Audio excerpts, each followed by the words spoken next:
사도행전의 말씀과 함께 오늘 에베소서의 강의를 함께 하고 있습니다.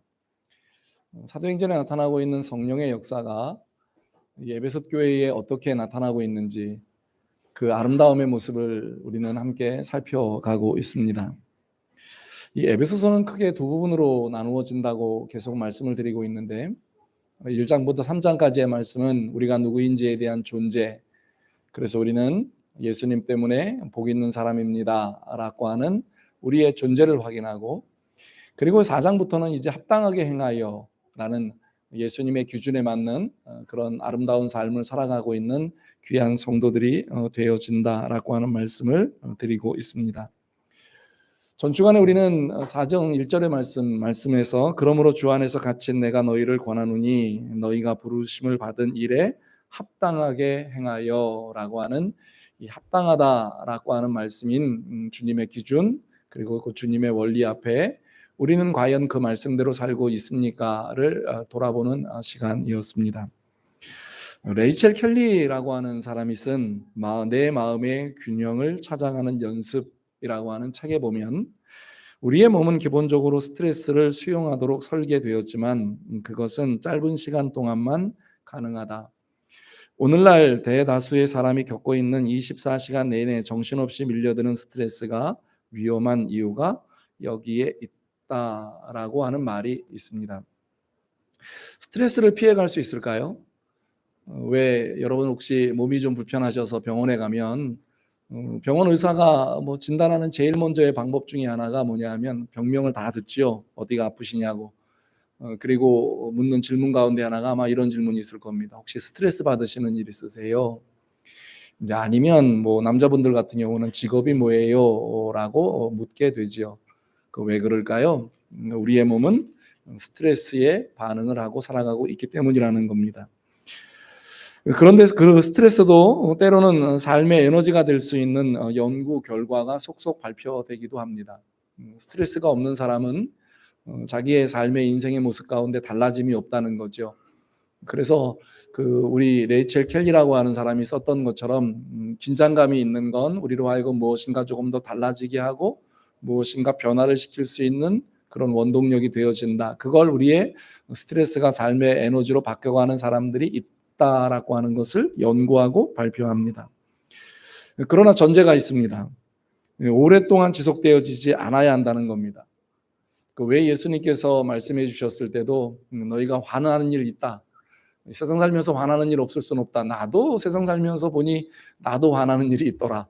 예수님께서도 말씀하셨던 거죠. 그런데 그 화는 해가 지도록은 품지 말아야 한다. 여러분, 우리의 몸은 다시 회복되는 시간이 잠을 자는 시간 동안입니다.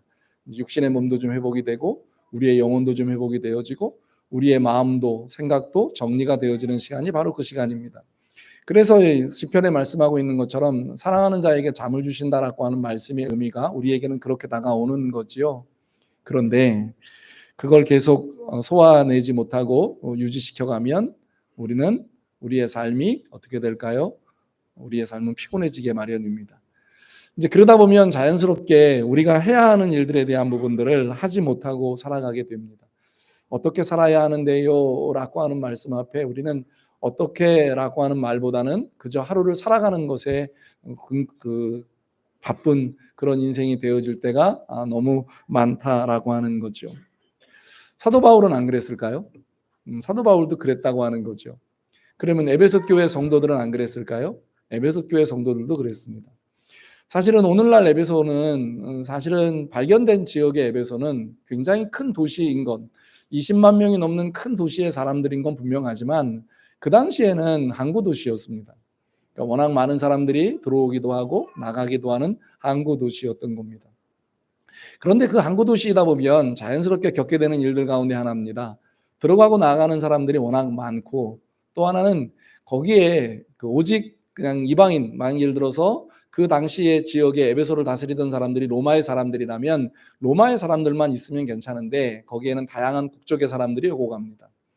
그러니 이 에베소 교회도 마찬가지입니다. 다양한 국적의 사람들이 모입니다. 자라나올 때부터 문화가 다르죠. 또 말이 다릅니다. 이제 물론 무역을 위해서 어쩔 수 없이 로마의 말을 배워야 하지만 그들은 그와 같은 것이 늘 스트레스가 되어집니다. 그런데 그리스도인이 되었습니다. 그런데 이 그리스도인이 되어서 이 기독교가 아직 이제 모든 사람들에게 온전하게 전파된 때도 아니고 모든 사람들에게 영향력을 미칠 수 있는 때도 아닙니다. 기껏해야 그 에베소라고 하는 지역에 20만 명이 넘는 사람들이 모이는 교회에 교회가 하나, 두 개 이제 세워지면 전부일 정도의 그런 모습입니다. 사람들이 생각할 때 이 교회라고 하는 예수님을 믿는다라고 하는 것이 쉬운 일은 아닌 거죠. 이제 오늘날 그래도 우리 한국은 대한민국이라고 하는 나라의 기독교는 그래도 자리를 잡았습니다. 예수 믿어? 교회가 있어? 그러면 뭐 물론 비난하는 사람도 있고 조롱하는 사람도 물론 있지만 기독교 그러면 선한 영향력을 미치는 일들이 크다라고 하는 걸 압니다. 그런데 2000년 전 에베소 교회는 그렇지 않았습니다. 처음 예수 믿는 사람들이 모여왔고 그들이 처음 시작이었기 때문에 교회를 세워가는 일에는 굉장히 큰 어려움이 분명히 존재했다는 거죠. 그 모든 걸 이겨내갈 수 있는 힘이 어디에서 나온다고 바울 사도는 그들에게 가르치고 있느냐 하면 예수님 그 한 분으로 나온다.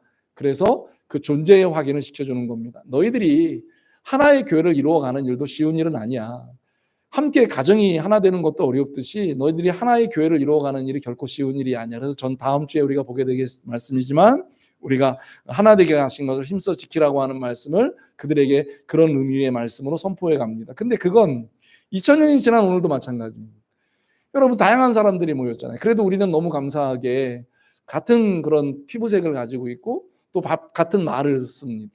이제 다음 주에 우리 교회에 등록하게 되시는 한 분이 이제 우리하고는 같은 대한민국인 태어나신 곳이 좀 다릅니다. 그러면 이제 생각하는 게 좀 다릅니다. 품어 안는 것에 대한 부분들을 우리는 많은 것을 생각해야 되는 부분들이 있게 되어집니다. 그때 바울 사도가 교회 안에서 벌어지고 있는 우리들의 모습, 그리고 교회 밖 그리스도인들이 아닌 사람들에게 어떻게 예수님을 선포할까라고 하는 모습들을 여러 가지의 말씀들을 생각하면서 이젠 합당하게 행하라고 하는 말씀을 통해서 예수님이 그들에게 정해주신 기준 그리고 원리를 그들에게 말씀을 해줍니다. 그게 오늘 우리가 함께 읽었던 4장 2절의 말씀입니다. 그 4장 2절의 말씀을 보면 세 가지가 나오죠. 모든 겸손, 그리고 온유, 그리고 오래 참음으로 사랑 가운데에서 서로 용납함. 세 가지의 모습을 오늘 예수님께서 하셨던 말씀을 바울 사도는 우리에게 해주고 계십니다. 여러분들에게 그리스도인들의 모습으로 겸손이 있는지, 그것도 모든 겸손이 있는지, 여러분들이 그리스도인으로 살아가면서 온유함이 있는지, 그리고 여러분들이 그리스도인으로 살아가면서 서로 용납함이 있는지에 대한 말씀을 돌아보는 겁니다. 사실 이 에베소서는 우리가 잘 아는 대로 여러분 이 에베소서가 기록되어지고 있는 말씀들이 예수 믿지 않는 사람들에게 쓴 게 아니거든요. 먼저는 바울 사도는 예수 믿는 그리스도인들에게 쓰고 있습니다. 그런데 교회 안에서 그 공동체가 이루어져 가면서 이제 그 모습을 알려주시기를 원할 때 우리들에게 과연 그 모습이 있느냐, 그리고 우리끼리 그 모습이 회복되고 난 다음에 세상에 우리들에게 복음을 들어야 되는 그 사람들에게 어떻게 다가갈 것입니까? 라고 하는 말씀들을 정리해 주는 겁니다. 자, 그러면 오늘 어떻게 합당하게 행하시겠습니까? 그건 가장 작은 내 모습부터 그 다음에 가족의 모습을, 가정의 모습을 살펴보고 그리고는 여러분들을 통해서 영향력을 미쳐가고는 교회 공동체를 생각해보고 그리고는 여러분들에게 작지만 세상 가운데에서 그곳에 빛의 역할을 하고 소금의 역할을 해서 하나님의 놀라운 일들을 이루어가게 하는 그 일들을 하고자 할 때 여러분들에게 주어지는 은혜입니다. 그런데 이제 이 말씀을 주시면서 우리는 잊지 않아야 되는 게 하나가 있습니다. 목적입니다. 여러분들이 구원받은 목적, 구원받은 사람으로 이 땅에 살아가게 하는 목적, 여러분들이 이 땅에 살면서 내가 왜 살고 있는지에 대한 목적이에요. 여러분 그 목적이 도전을 받게 되고 그 목적이 흔들리게 되면 여러분들이 살아가면서 그 인생에 대한 어려움도 만나게 되고 힘든 일도 만나게 되어질 때 영적인 그것 때문에 흔들리는 경우가 굉장히 많습니다. 그러니까 주님이 여러분들 왜 부르셨을까요? 주님이 여러분들에게 구원을 왜 주셨을까요? 구원받게 하셔서 여러분들이 천국에 가는 것이 목적이라면 바로 주님이 우리를 그때 주님 앞에 부르시면 될 텐데 왜 여러분들을 매일매일의 삶 속에 이 땅에 살게 하실까요? 여러분 우리나라는 기독교 국가가 아니에요. 그러니까 근본적인 모든 것을 만들 때 기독교가 먼저인 것으로 만들어 놓지 않았기 때문에 여러분들이 만약 믿음으로 살아가려고 하고 그리스도인의 삶을 살아가려고 하면 세상 가운데는 계속 부닥침이 있게끔 마련입니다. 미국이라고 하는 나라는 조금 다릅니다. 미국이라고 하는 나라는 처음 세워질 때 헌법이 만들어질 때 기독교의 근간으로도 만들어졌고 지금도 뭐 그 나라가 경제적으로나 아니면 정치적으로 굉장히 혼란스럽기는 하지만 여전히 그 근간은 기독교입니다. 그러니까 그들은 돈을 벌어요. 그리고 돈을 벌어서 자기의 자녀들이 먹고 살 만큼의 것들이 되어지면 그 자녀들에게 남겨놓고는 다시 사회로 환원을 합니다.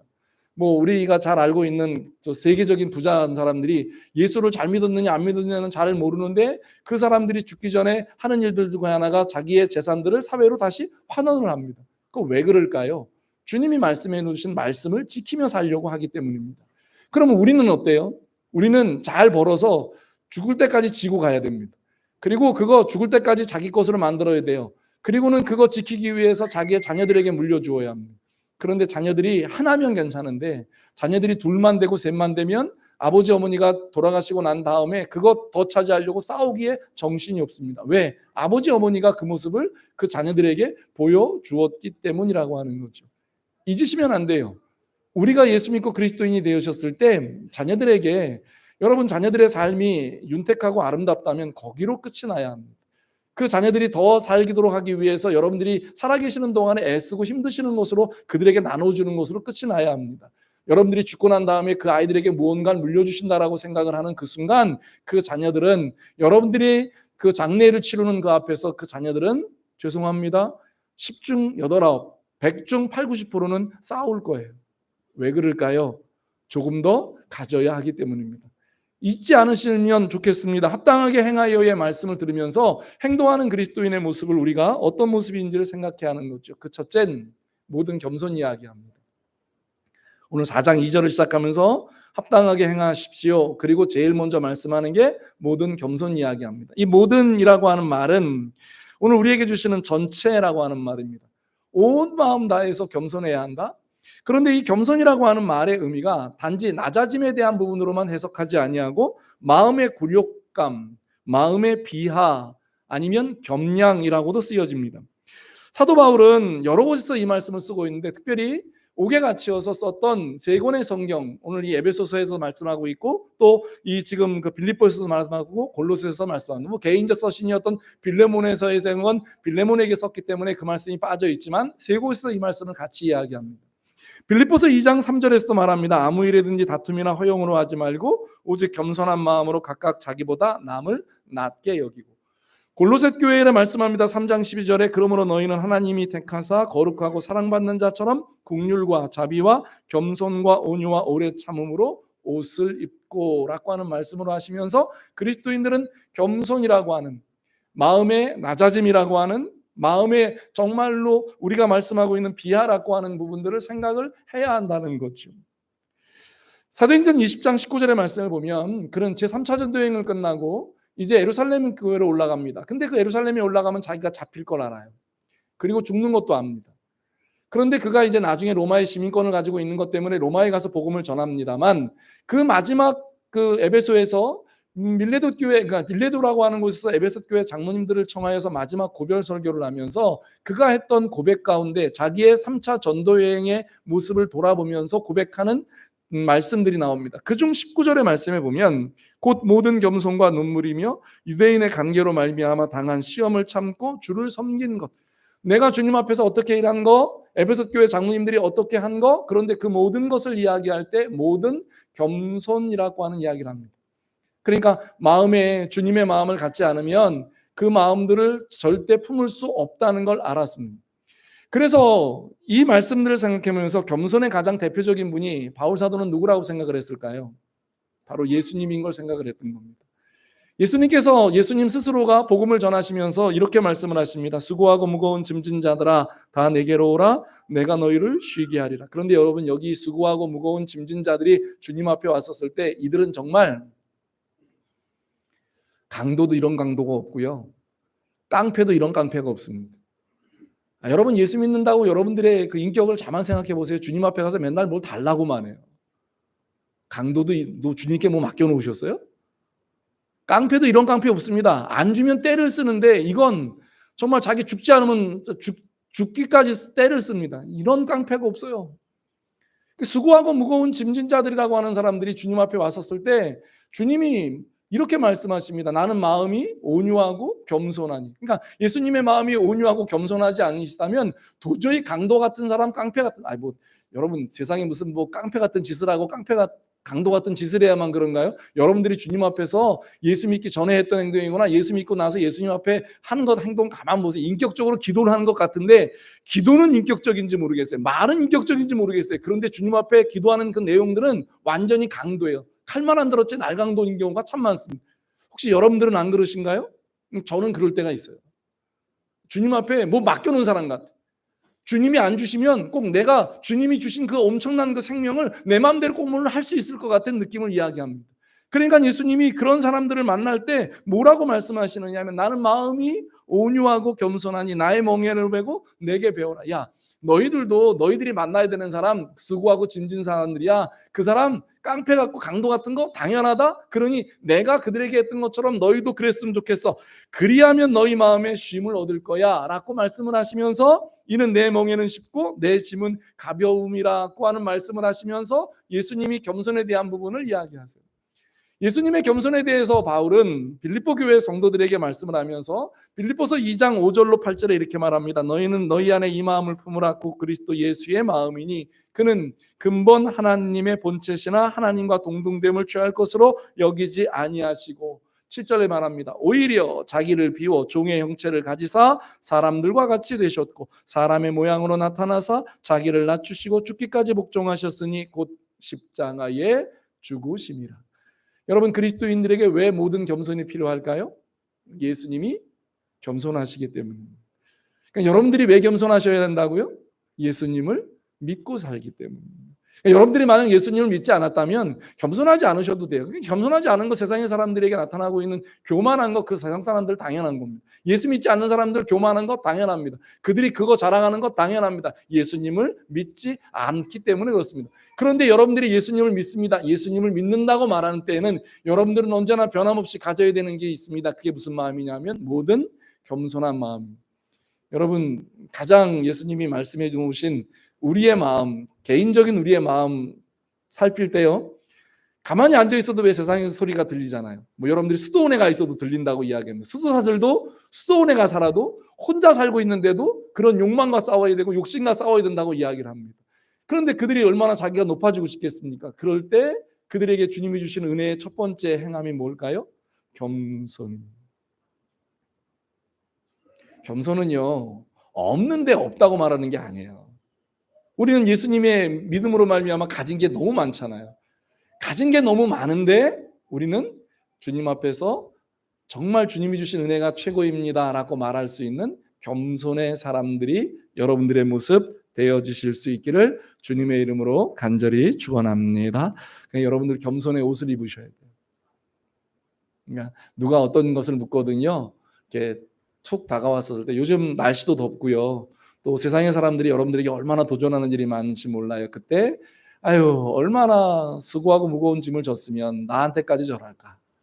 그러면서 여러분들의 마음에 겸손으로의 여러분들의 스스로가 먼저 겸손해지고 또 가장 가까운 사랑하는 남편이나 아내에게 어떻게 모습을 더할 때요? 겸손할 때 사실은 그 사람이 상대방이 긍휼히 여겨지기도 하고 또 상대방이 사랑스러워지기도 합니다.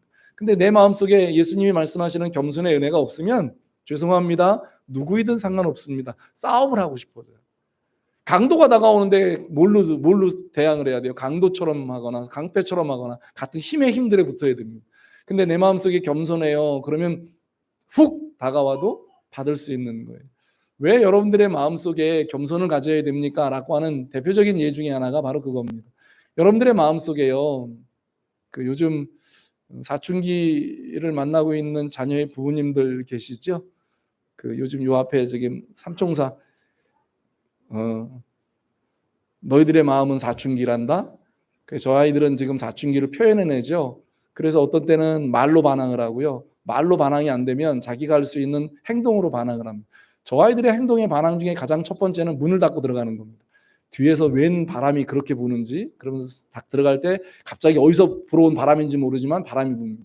부모님이 말 한마디 잘못 걸면 저 아이들의 인생에 다시 없는 그런 그 표정을 짓고 부모님을 대합니다.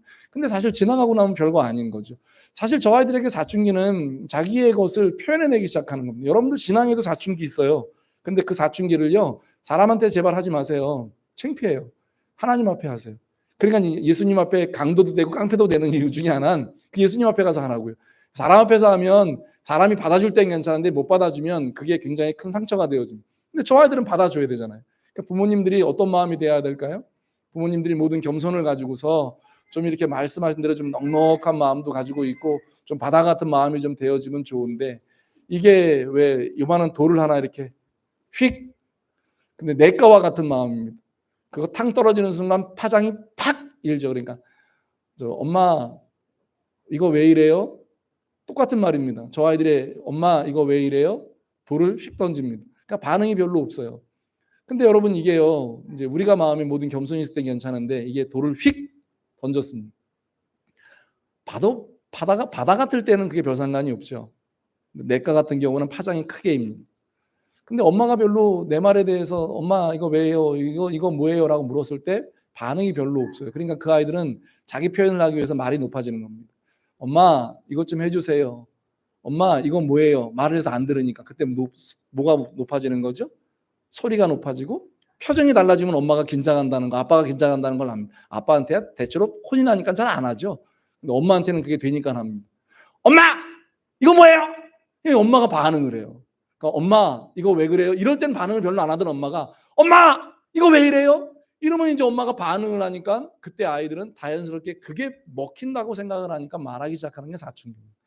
근데 사실은요, 저 아이들이 표현을 잘하고 부모님하고의 관계가 좋고 그걸 마음의 표현을 하기 시작한 아이들은 사춘기가 오기는 합니다. 근데 그 표현에 대한 방식을 달리합니다. 왜냐하면 엄마 이거 해주세요 이래가지고 얻은 동서고금의 역사 가운데 그렇게 해가지고 얻은 경우가 많지가 않습니다.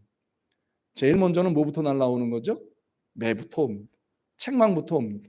근데 여러분 사춘기를 지나는 아이들이 지혜로운 아이들이요. 저 아이들이 그걸 듣고 좀 알아야 되는데, 지혜로운 아이들은 얻는 게 목적이잖아요. 자기를 표현하는 게 목적이잖아요. 그러니까 어떻게 해야 돼요? 자기의 사춘기를 엄마 이거 해주시면 안 되겠습니까? 근데 이렇게 말해가지고는 엄마가 평상시에 안 해주던 엄마였으니까 이게 목소리가 높아지는 거죠. 여러분 마음에 겸손이 있는가 생각해 보세요. 정말 안 변해도 이렇게 안 변하는 남편과 사시는 여러분, 여러분들의 마음속에 겸손이 넘쳐나시기를 주의 이름으로 간절히 축원합니다. 혹시 아내가 내가 아무리 말을 해도 안 변하시거든, 그 아내를 먼저 바꿀 생각하지 마시고 여러분들의 마음속에 예수님의 마음을 담으셔서 모든 겸손이 풍성하게 여러분들 가운데 있기를 주의 이름으로 간절히 축원합니다. 그래서 겸손은 내가 받았는데 복은 내가 받기도 하고 또 그 마음에 멍에를 메고 온 사람들이 받게 되어지는 것을 믿으실 수 있기를 소원합니다. 두 번째 마음은 온유함입니다. 나는 예수님께서 말씀하실 나는 온유하고 겸손하니라고 하는 예수님의 마음도 우리는 담습니다. 근데 이 온유함이라고 하는 말은 겸손이라고 하는 말과 같이 쓰여지기도 합니다. 온순함이라고 하는 거죠. 그런데 겸손이 내 모양이라면 온유는 누구 모양이죠? 이제 외부 사람들에 대한 모양입니다. 여러분 에베소 교회 성도들에게 왜 바울 사도는 겸손과 온유에 대한 부분을 이야기할까요? 처음 예수 믿는 사람들입니다. 그들 가운데 다듬어지지 않은 말을 하거나 다듬어지지 않은 행동을 하는 사람들이 교회 공동체 안에도 있습니다. 근데 여러분 그들이 지금 우리는 그래도 기독교 국가는 아니더라도 예수 믿는 사람들이 있기 때문에 기독교가 또 교회가 어떤지에 대한 걸 압니다. 그런데 그 시대에는 아직 그거를 알지 못합니다. 20만 명이 넘는 사람 중에 기껏해야 예수 믿는 사람들이 뭐 500명, 1000명 이제 막 되어가는 상황이라고 한다면 그들의 영향력은 아주 연약하고 미미할 수밖에 없다는 겁니다. 그런데 이 기독교인들이 예수 믿는다고 말하고 교회가 생겨지고 그리고 교회를 이렇게 나가서 하는 사람들의 모습이 그냥 세상의 사람들과 뭔가 좀 달라요.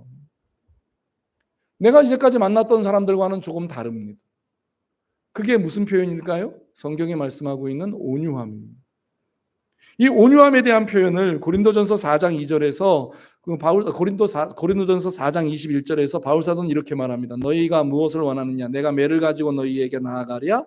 사랑과 온유한 마음으로 나아가랴. 상대방에 대한 이야기. 고린도후서 10장 1절에서도 말합니다. 너희를 대면하면 유순하고 떠나 있으면 너희에 대하여 담대한 나 바울은 이제 그리스도의 온유와 관용으로 친히 너희를 권하노니. 사실 이 고린도 교회에 생겨지고 있는 많은 문제를 내가 만약에 있었으면 너희들에게 담대하게 말했을 거야. 그런데 지금 이 멀리서 너희에게 쓰면서 온유함이 있다. 바울은 갈라디아서 6장 1절에서도 말합니다. 형제들아 사람이 만일 무슨 범죄한 일이 드러나거든 신령한 너희는 온유한 심령으로 그러한 자를 바라잡고 너 자신을 살펴보아 너도 시험을 받을까 두려워하라. 그러니까 너희에게 범죄한 자가 딱 찾아와서 범죄가 딱 생각날 때 그 사람들에게 매를 갖고 가는 게 아니라 온유한 마음으로 그 사람을 먼저 받아주라는 거죠. 그래서 겸손이 내 마음에 대한 나에 대한 것이라면 온유는 상대방에 대한 거예요. 여러분 그 부부싸움 이야기를 할 때마다요 온유한 사람, 겸손한 사람이 이기는 겁니다. 근데 우리는 실제 싸움에서 뭔가를 얻어야만 이긴다고 생각을 합니다.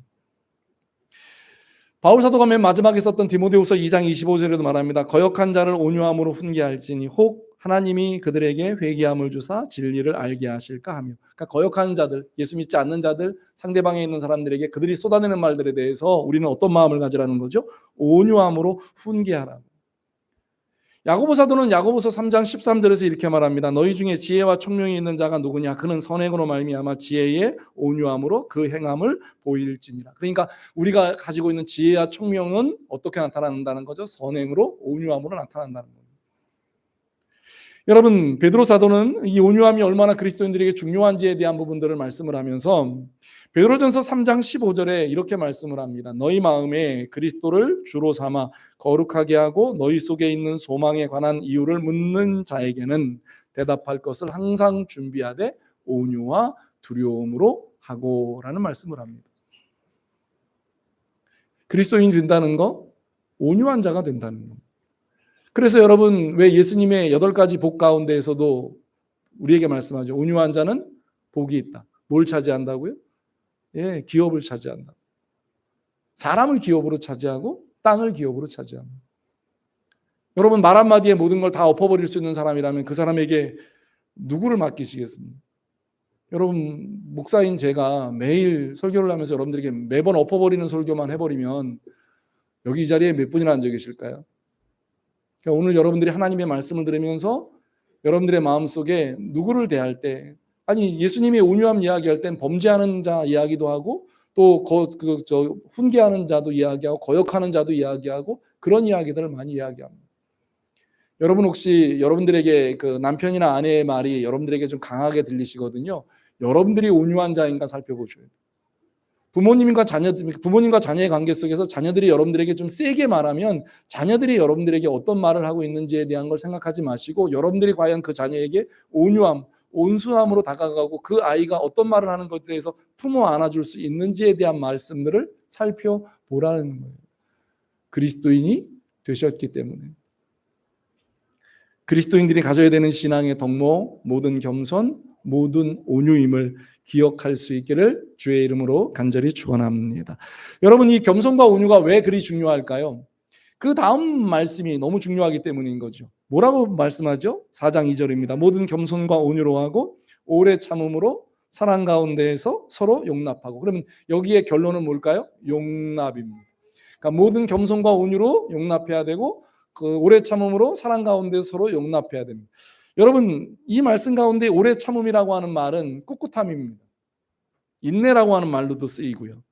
그런데 여러분 여기에 말씀하고 있는 이 용납이라고 하는 말씀이 어떤 의미로 다가오느냐 하면 태연함입니다. 그러니까 단지 용서라고 하는 말로 다가오는 게 아니고요. 태연함이라고 하는 말로 다가오는 거예요. 그러니까 제가 잠시 말씀을 드렸지만 어떤 사람이 여러분들에게 돌을 던집니다. 거역하는 자가 돌을 던지기도 하고 범죄자가 돌을 던지기도 하고 여러분들에게 울분을 오게 하려고 돌을 던집니다. 근데 여러분들의 마음에 온유함이 있고 겸손함이 있고 오래 참음으로 사랑 가운데 있으면 그게 어떻게 된다고요? 받아들여진다고. 요즘 그 뭐라 그러죠? 저기 TV 매체에는 우리에게 그렇게 선한 영향력을 끼치는 건 별로 없는 것 같아요. 요즘 그 무슨 프로그램이에요? 그 운전하다가 무슨 이렇게 다툼 나고 막 이러는 프로그램 가끔 보면 야 운전하기 겁나서 할 수 있을까? 근데 정말 저는 그 프로그램에서 더 겁나는 게 하나가 있습니다. 그게 뭐냐면 그 욕을 하고 싸웠던 사람이 교회의 장로님은 아닐까? 교회의 집사라고 불리는 사람은 아닐까? 혹시 목사님은 아니시겠지? 그러다가 저 사람이 그리스도인이라고 하는 말이 한마디 나올까 봐 얼마나 조마조마하게 그래서 안 봐요. 교회는 천사인데, 교회는 천사인데, 교회 밖 그리스도인의 모습에서는 악마와 같다면, 서로 용납하는 게 안 된다면. 근데 여러분, 이제 이 말씀이 우리에게 주시는 의미가 하나 있습니다. 이 에베소서가 사실 예수 그리스도 밖에 있는 사람들에게 쓴 성경이 아니잖아요. 에베소 교회 성도들에게 쓴 성경입니다.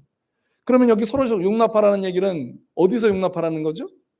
어디서 먼저? 다시, 여러분, 이 에베소서가 예수 밖에 있는 사람들을 위해 쓴 게 아니잖아요. 예수 안에 있는 에베소 교회 성도들에게 썼잖아요. 그리고 그리스도인들에게 썼잖아요. 그러면 서로 용납하는 건 어디서 해야 되는 일이에요? 답을 이야기해 보세요. 어디서 해야 되는 거죠? 교회 안에서 해야 됩니다. 그러면 그 교회 안에는, 이 에베소 교회는 말씀드렸죠? 20만 명이 넘는 사람 중에 이제 100명이 예수 믿고 200명이 예수 믿는 사람들입니다. 그 사람들은 국적도 다르고 문화도 다르고 언어도 다르고 다 다릅니다. 근데 그 사람들이 온유하고 겸손한 사람이 되어져가는 과정 속에 누군가가 오래 참아주고 누군가가 사랑 가운데에서 해야만 그 사람이 어떻게 된다는 거죠? 서로 용납하는 사람이 된다는 거예요. 대부분 왜 그런 이야기 보통 많이 하죠? 부부 가운데 이야기를 할 때, 부부 이야기를 많이 할 때 그 남편이 정말 온유합니다. 그러면 아내가 반대로 아주 싸나운 사람 거의 없습니다. 그런 경우 보셨어요? 거의 없습니다. 함께 만들어져 가는 과정입니다. 물론 처음 결혼할 때는 그럴 수도 있죠. 근데 같이 살아보면 누군가 한 사람이 온유하면 같이 온유해집니다. 그리고 그 사람을 서로 왜 그렇죠? 용납해 주기 때문에. 부부가 닮아간다는 이야기가 바로 그런 이야기입니다. 누가 더 하나님 앞에서 아름다운 믿음의 삶의 모습을 가지고 이야기하느냐. 나 힘들고 어려워요 라고는 얘기가 계속 주어졌을 때 서로 용납함으로 그 사람을 격려해주고 사랑해주고 다시 세워주는 일들이 있으면 같이 성장해 갑니다.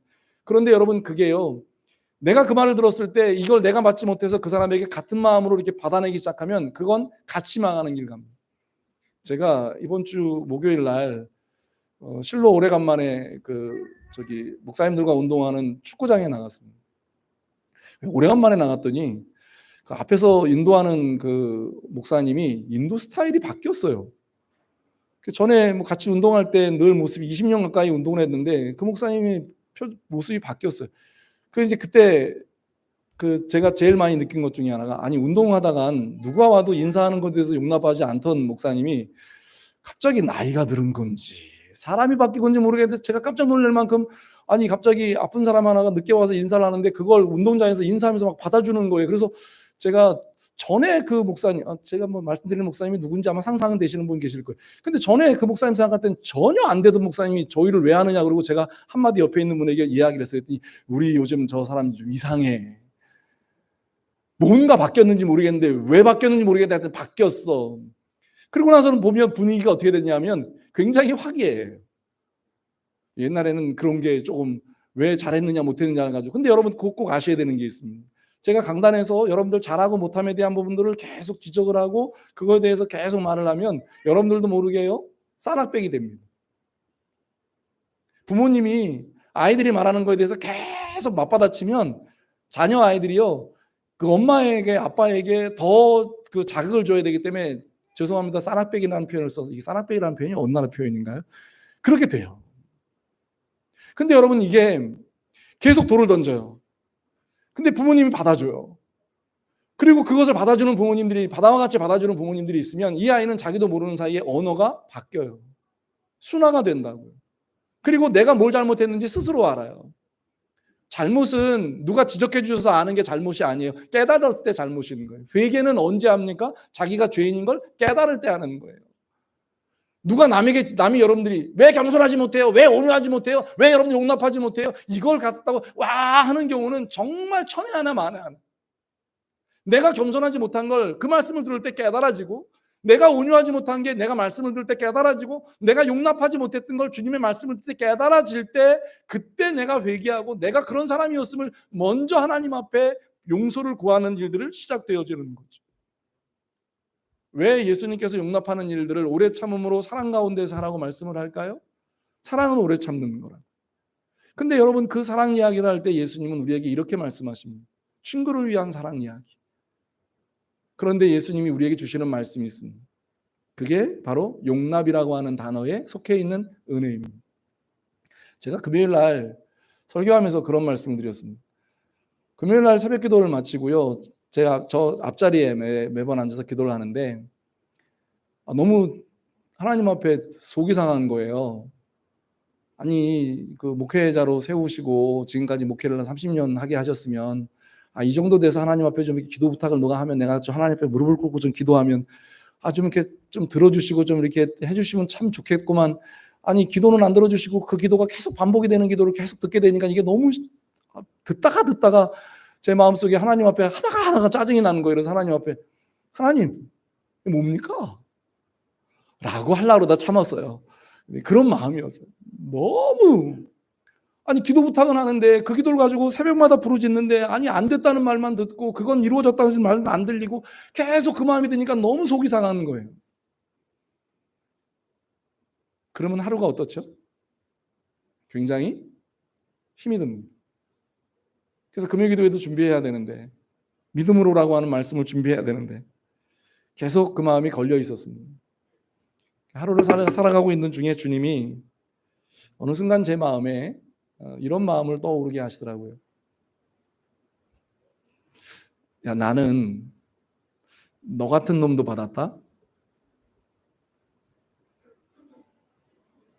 딱 한마디 말씀이 나는 너도 받았어. 용납이라고 하는 말의 의미가 용서라고 하는 의미가 주님이 그것에 응답하지 않는다고 때를 쓰고 있는 제 모습이 얼마나 부끄러웠는지 몰라요. 나는 너 받아서 너 위해 십자가 죽었고 널 위해서 지금도 하나님 보좌 우편에서 기도하고 있어 라고 하는 마음이 제 마음에 찾아 들어오더라고요. 여러분 어떠세요? 용납이라고 하는 거 쉽지 않은 단어입니다. 그런데 왜 해야 될까요?를 물으면 예수님이 여러분 같은 사람도 받아주셨습니다. 우리는 그 은혜 하나로 누가 우리에게 어떤 말을 하거든 모든 겸손과 온유로 그리고 오래 참음으로 사랑 가운데에서 서로 용납해 줄 줄 아는 그리스도인들이 되시기를 주님의 이름으로 간절히 축원합니다. 앞으로 우리가 살아가고 있는 세상에 오늘의 시대에 대한 이야기를 할 때 제가 일부 예배 때도 그런 마무리를 지었는데 사실 환난과 핍박의 시대일 땐 예수님 외에는 다른 걸 볼 필요가 없으니까 이렇게 오직 예수님 외에는 다른 걸 기댈 데가 없으니까 이렇게 눈을 향하고 갑니다. 그러면 예수님만 이렇게 향하니까 그 사람은 예수님이 주신 은혜 밖에는 다른 게 보이지 않으니까 삽니다. 근데 평안하고 안전한 시대가 되어지면 사람의 눈이 이렇게 보던 예수님을 향해서 이렇게 보던 눈들이 열려집니다. 그러니까 이게 열려졌다는 게 굉장히 좋은 의미이기도 하고 많은 것을 받을 수 있는 의미이기도 하지만 뒤집어 생각을 해보면 그만큼 모두 많다는 얘기죠. 시험도 많고 그만큼 유혹도 많고 그만큼 우리의 마음을 하나로 모으기가 어렵다는 이야기입니다. 그때 여러분들이 기억하셔야 되는 게 있습니다. 오늘 주님 앞에 합당하게 행하고 계십니까? 다시 돌아가 보면 예수님이 여러분들을 구원해 주신 그 구원의 은혜가 여러분들에게 얼마나 크게 나타나십니까? 모든 겸손이요? 온유요? 오래 참음으로 사랑 가운데에서 서로 용납하는 일이요? 예수님이 여러분들을 위해서 해 주신 일입니다. 그리고 그 예수님이 여러분들에게 이제 명령하시는 이야기입니다. 내가 예수님이 말씀하시는 거죠. 내가 너희에게 그렇게 했잖아. 너도 누군가에게 너 같은 사람도 그런 거 받아줬는데 너보다 더한 사람이 세상에 어딨냐. 그러니 너도 받아줬으니 너도 그 사람 받아주는 거 당연하다. 좀 받아주라.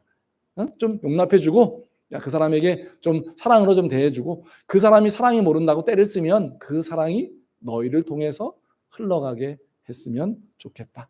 주님의 이 말씀 앞에 우리 사랑하는 열린의 모든 성도들이 은혜를 받고 주시는 말씀을 여러분들의 가슴에 담고 한 주간 동안 승리하는 믿음의 삶 살아가는 우리 모두가 되기를 주님의 이름으로 간절히 축원합니다. 기도하겠습니다. 오늘 주님의 말씀 앞에 우리는 다시 섭니다.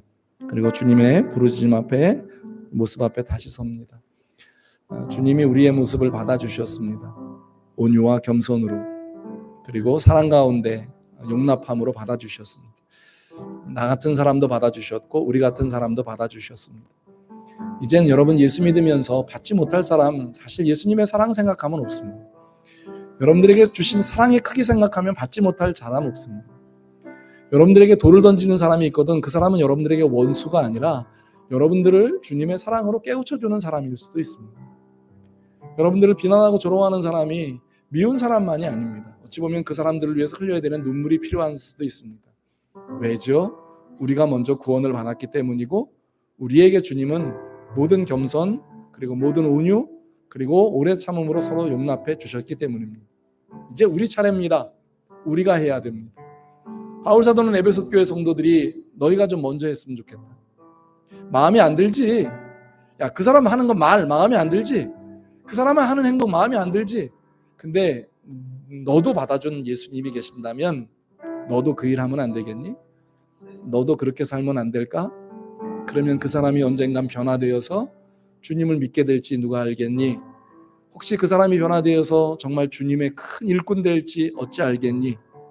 먼저 너희가 그런 사람이 되라고 말씀하시는 주님의 음성 듣고 우리가 먼저 그런 사람이 되고 우리 가족이 먼저 그런 가족이 되고 우리 교회 공동체가 먼저 그런 모습이 되게 해달라고. 그래서 세상이 안 바뀐다고 투덜대고 원망하고 불평하지 않고요.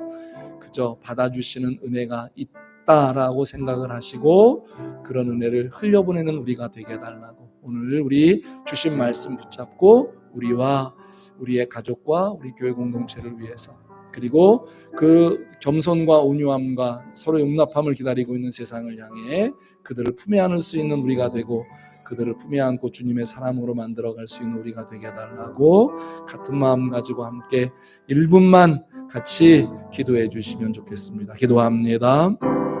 하나님 감사합니다. 모든 겸손입니다. 모든 온유입니다. 오래 참음으로 사랑 가운데에서 서로 용납하는 안 되는 일이지 할 수 없는 일이 될 수 있습니다. 그런데 주님의 은혜가 있음을 해서 나도 너에게 이런 기도하는 그거 하나 안 된다. 그거 하나 들어주지 않는데 평할래 원망할래 이제 주님의 사랑하는 시간 되게 해주세요. 주님을 보는 사람으로 만들어줬던 시간의 모습을 해주세요. 그 모습 가지고 주님 앞에 살아가는 우리의 인생 되게 해주세요. 그래서 변함없는 그 사랑으로 주님의 영광을 온전하게 이룰 수 있는 우리가 되게 해주세요. 주님 우리는 주님 앞에 그만큼 거기 있는 사람입니다. 주님이 나를 품에 안으십니다.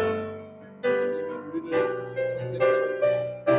우리로 세상의 모든 겸손과 온유함이 서로 용납함이 드러나게 원하십니다. 조금 희생하고 헌신하는 마음 교회를 건강하게 하는 우리의 사랑하는 믿음의 성도들이 다 되게 하여 주옵소서. 그런 믿음이 우리가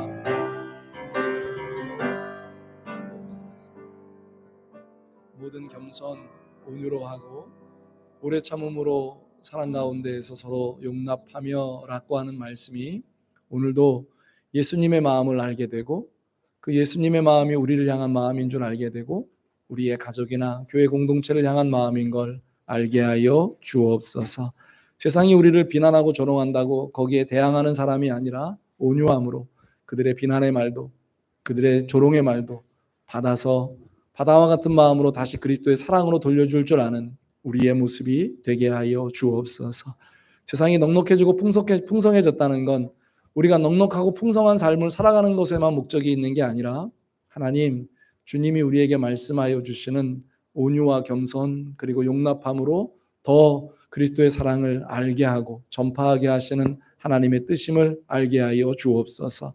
어렵고 힘들 때 낙심하고 좌절하는 건 결코 하나님이 우리에게 주시는 마음이 아닙니다. 그 어렵고 힘듦을 안고 마음이 온유하고 겸손하신 그 분 앞에 수고하고 무거운 짐진 우리가 주님 앞에 와서 내려놓을 때 주님이 우리의 모든 걸 받아주시고 또 우리는 그 마음의 은혜를 알기에 세상에 수고하고 무거운 짐진 자들의 마음을 받아줄 줄 아는 은혜의 사람들이 되게 하여 주옵소서. 오늘 주시는 말씀 겸손, 온유, 용납이 우리에게 합당한 신앙의 모습 되게 하여 주옵소서. 예수님의 이름으로 기도드립니다. 아멘.